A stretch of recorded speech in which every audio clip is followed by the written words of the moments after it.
Olá, pessoal. Eu sou a professora Alessandra Areias, nós somos o Periodontia em Foco e hoje nós vamos falar sobre sondagem em implantes dentais.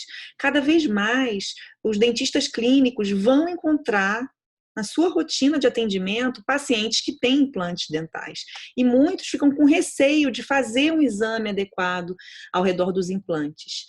O que é importante o clínico ter em mente é que a sondagem em implantes dentais ela deve ser realizada da mesma maneira que nós realizamos nos dentes, apesar de existirem diferenças, semelhanças e diferenças na estrutura ao redor dos implantes. Tem muitas semelhanças com o tecido periodontal também, com relação ao espaço biológico, ao epitélio sulcular, ao epitélio juncional, aos componentes do tecido conjuntivo que ficam ali, tanto no tecido periodontal como no tecido periimplantar. Mas a gente tem as diferenças que são mais evidentes. Ao redor do implante, nós temos menos vascularização, porque nós não temos ligamento periodontal, então a vascularização vem primariamente do periósteo. A gente tem menos fibras gengivais, ao redor do dente nós temos vários grupos de fibras gengivais, e nos implantes nós temos mais fibras paralelas e circulares. E a gente tende a ter também uma maior profundidade de sondagem ao redor dos implantes. Quando se convenciona que ao redor dos dentes nós temos até 3 milímetros, ao redor dos implantes nós podemos ter 4, 5 milímetros, e isso ser uma condição de normalidade. Então a sondagem ela deve ser realizada, o que se espera num tecido normal ao redor de dentes e implantes é que a gente não tem uma profundidade de sondagem aumentada nem sangramento. As principais condições que nós temos ao redor dos implantes são a mucosite e a periimplantite. A mucosite, quando a gente tem a reação inflamatória ainda restrita aos tecidos moles, sem perda óssea, e a periimplantite, quando a gente já tem comprometimento da crista óssea e até exposição de roscas do implante.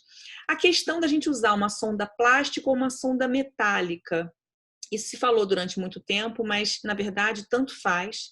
A gente pode usar a sonda tradicional, metálica, para sondar implantes também, desde que se use uma força delicada, 0,2 a 0,3 Newton. Alguns autores apontam a vantagem da sonda plástica por ela ter mais flexibilidade e poder se acomodar em áreas de sobrecontorno de coroas, em implantes de pescoço estreito, implantes do tipo platform switching, a gente pode ter uma sondagem mais adequada, de acordo com o componente protético também. São vários fatores que vão influenciar nossa sondagem ao redor dos implantes.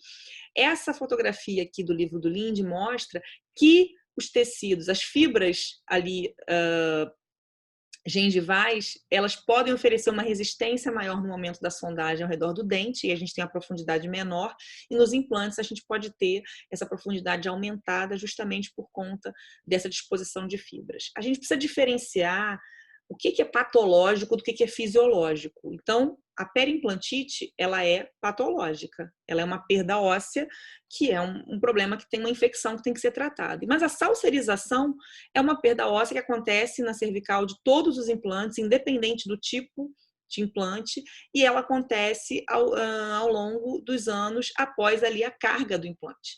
Então, a gente já sabe que os implantes Cone-Morse têm menos salserização do que os implantes hexágono externo. A gente tem ali uma tendência de formação, inclusive de osso no topo dos implantes Cone-Morse, que são colocados numa certa profundidade ali intraóssea. Então, a gente tem que saber diferenciar se o que a gente está observando é uma salserização ou uma perda de suporte, como, por exemplo, nessa radiografia, onde já tem esfumaçado ali ao redor do osso, a primeira rosca do implante acometida, e isso já foge um pouquinho do que é salserização, e ali a gente tem a imagem do defeito ósseo circular. Tem várias denominações de caso de mucosite periimplantite ao longo dos anos, e a gente já falou um pouquinho sobre elas, e sobre a importância da sondagem no diagnóstico. E o último artigo mais recente é o artigo do Berglund, publicado em 2018, sobre o workshop mundial sobre doenças periimplantares, onde se ficou convencionado o que é saúde periimplantar. Eu não tenho sinais clínicos de inflamação, então sangramento, vermelhidão e edema, não tenho supuração, eu tenho que ter exames anteriores para fazer um comparativo das profundidades de sondagem, então é importante, assim que o dentista coloca a coroa sobre o implante, ele já registrar ali as profundidades de sondagem que foram conseguidas ali com essa prótese para ter um comparativo e ausência de perda óssea, além das resultantes dessa remodelação óssea inicial. E a periimplantite requer sangramento ou supuração. A gente tem que ficar com o sinal vermelho ligado. A supuração sempre quer dizer atividade de ali algum quadro inflamatório mais sério. Maior profundidade de sondagem em comparação com exames anteriores e perda óssea, além do nível dessas alterações resultantes da remodelação óssea inicial. Se a gente não tem exames prévios, a gente tem que considerar uma profundidade de sondagem maior ou igual a 6 milímetros, ou níveis ósseos maior ou igual a 3 milímetros apicais, a porção mais coronal da parte óssea do implante. O professor Lang já tinha denominado que o diagnóstico de periimplantite, quando a gente tem uma profundidade maior do que 4 milímetros, a gente já tem que acender também um sinal de alerta. Mobilidade quer sempre dizer que a gente perdeu o implante. Então, aqui algumas imagens sobre a sondagem ao redor dos implantes. Quando a gente percebe que essa profundidade está aumentada, a gente tem que tomar uma decisão ali com relação ao tratamento, aos protocolos de tratamento de periimplantite. Isso é tema de outra aula. Então, ali já roscas do implante expostas, contaminadas, próteses, protocolo, tipo PF3, a gente tem dificuldade de acessar essas próteses, de sondar esses implantes. Então, nas manutenções, a gente tem que retirar essas próteses e poder acessar esses implantes. Então, um clínico que não se sinta habilitado a fazer esse procedimento tem que encaminhar o paciente para um protesista ou implantodontista para que faça a manutenção adequada desses implantes.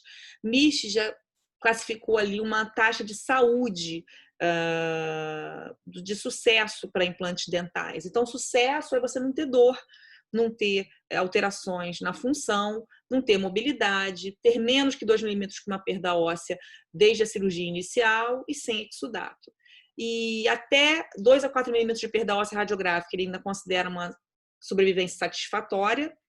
Já começa a ter um comprometimento quando você tem uma perda óssea maior do que 4 milímetros, mas ainda não atingiu a metade do corpo do implante, a profundidade de sondagem maior que 7 e a ocorrência de exudato. E ele considera um fracasso quando você tem mobilidade, é sempre um fracasso, quer dizer, perda do implante, dor, o implante não foi feito para doer, perda óssea maior do que a metade do comprimento do implante,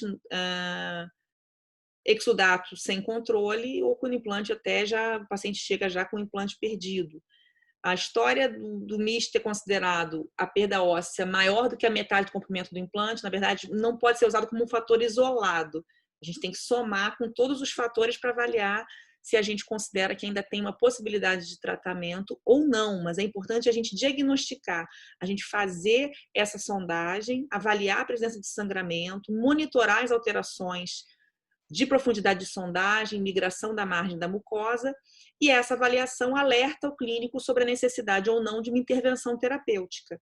Então, a sondagem para implantar usando uma força leve é um componente seguro e importante no exame oral completo. Essas foram as conclusões desse consenso do Bergland de 2018. Quem que tiver dúvidas pode nos chamar no canal Periodontia em Foco, por meio do nosso e-mail. Quem quiser aqui os artigos eu posso disponibilizar também, é só chamar. Qualquer dúvida, estamos à disposição. Muito obrigada pela sua atenção.